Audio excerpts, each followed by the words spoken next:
prescripcionenfermera.com. Tema 23. Anestésicos locales.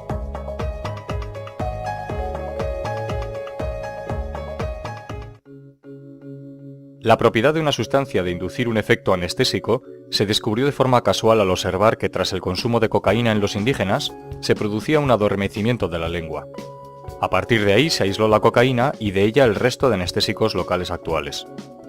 La anestesia local es la pérdida de sensibilidad de una parte del cuerpo, sin pérdida del conocimiento ni del control central de las funciones vitales. Tiene dos grandes ventajas sobre la anestesia general.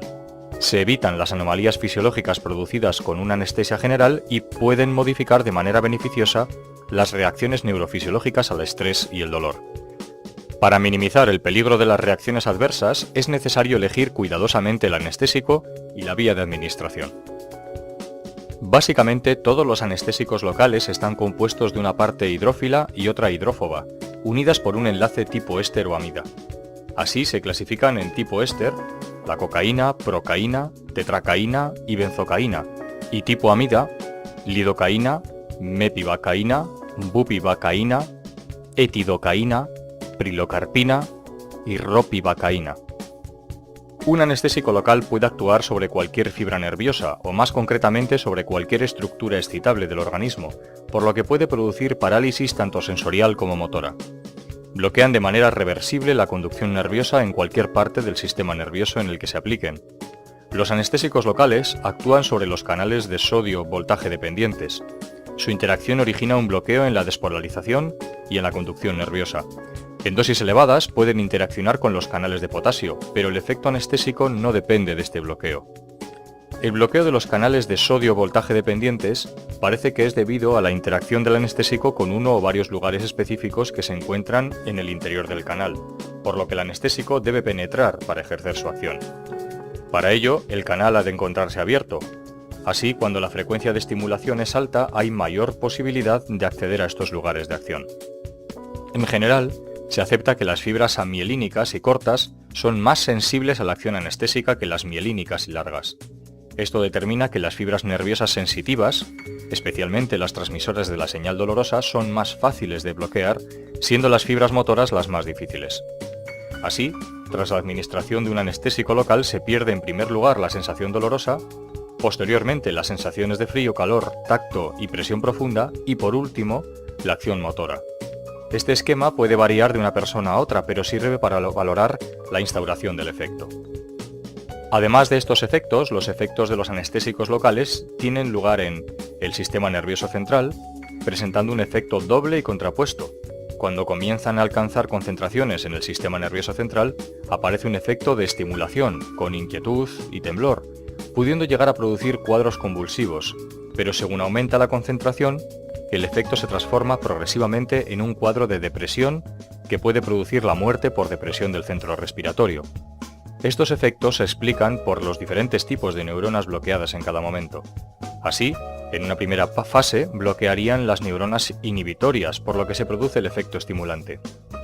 Al aumentar la concentración, se bloquean todos los tipos de neuronas y aparece el efecto depresivo. Si la concentración es muy elevada y se administra por vía intravenosa, puede que no observemos el efecto estimulante y aparezca solo el depresivo. Sobre el aparato cardiovascular, primero actúan sobre el miocardio, disminuyendo la excitabilidad, la conducción y la fuerza de contracción. Producen vasodilatación arterial con la consecuente caída de la tensión arterial, pudiendo producir colapso cardiovascular. En el músculo liso, producen relajación de la musculatura lisa intestinal, vascular y bronquial. En anestesia epidural bloquean el sistema nervioso simpático, con lo que aumentan el tono de la musculatura gastrointestinal. Reducen las contracciones uterinas, pero este efecto no se observa en la anestesia durante el parto. Los anestésicos locales se suelen asociar con vasoconstrictores por dos motivos. Por un lado, al permanecer más tiempo en el lugar de acción, aumentan su efecto, y por otro, al tardar más en pasar a sangre sistémica y metabolizarse, disminuye la posibilidad de producir efectos adversos en el resto del organismo, ya que estos están muy relacionados con la concentración en sangre del anestésico. La administración de todos ellos se realiza principalmente por vía parenteral. Generalmente se realiza una administración circunscrita al territorio del nervio que se pretende bloquear. Las vías más frecuentes de administración son la intratecal, la intradérmica, la subcutánea, submucosa y epidural. La absorción dependerá de la liposolubilidad y de la constante de acidez de cada fármaco. En concreto, el pK de estos compuestos es básico, por lo que el pH del medio puede inactivar los compuestos al ionizarse. Todos atraviesan la barrera hematoencefálica. El metabolismo depende del grupo al que pertenezcan. Los de tipo éster se metabolizan por las esterasas plasmáticas y del hígado, y los de tipo amida se metabolizan en el hígado. Las reacciones adversas, como indicábamos anteriormente, están en relación directa con la concentración en sangre sistémica y los parámetros cinéticos de cada uno. Es especialmente importante la vía de administración. Las principales reacciones adversas se manifiestan a nivel del sistema nervioso central y del aparato cardiovascular. En el sistema nervioso central, las más importantes son vértigos, acúfenos, contracciones musculares, parestesias, trastornos de la visión, desorientación y mareos. Con menos frecuencia, trismos y convulsiones. En el sistema cardiovascular son menos frecuentes y se asocian a la vasodilatación arterial. La benzocaína y la lidocaína pueden producir metahemoglobinemia. En general, los anestésicos más potentes son los que presentan mayores efectos cardiovasculares. A dosis elevadas, todos son cardiotóxicos.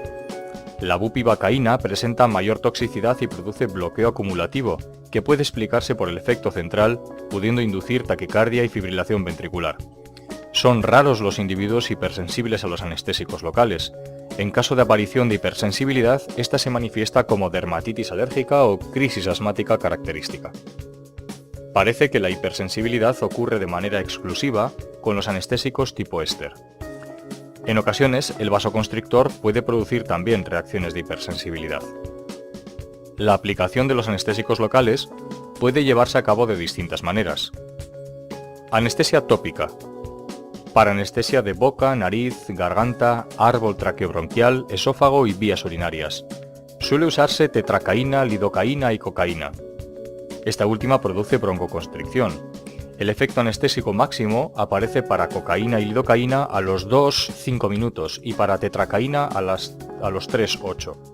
La duración del efecto es de entre 35 y 45 minutos para los primeros y de 30 a 60 minutos para la tetracaína. Los anestésicos locales se absorben con rapidez después de la aplicación tópica, por lo que siempre existe riesgo de reacciones adversas graves. Anestesia por infiltración.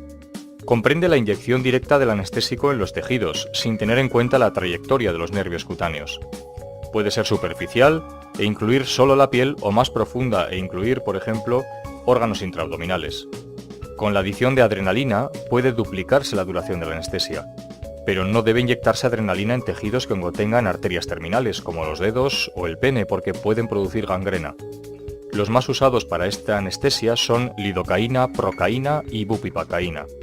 La principal desventaja de este tipo de anestesia es que se debe utilizar dosis elevadas de anestésico para anestesiar zonas pequeñas. Anestesia de bloqueo de campo.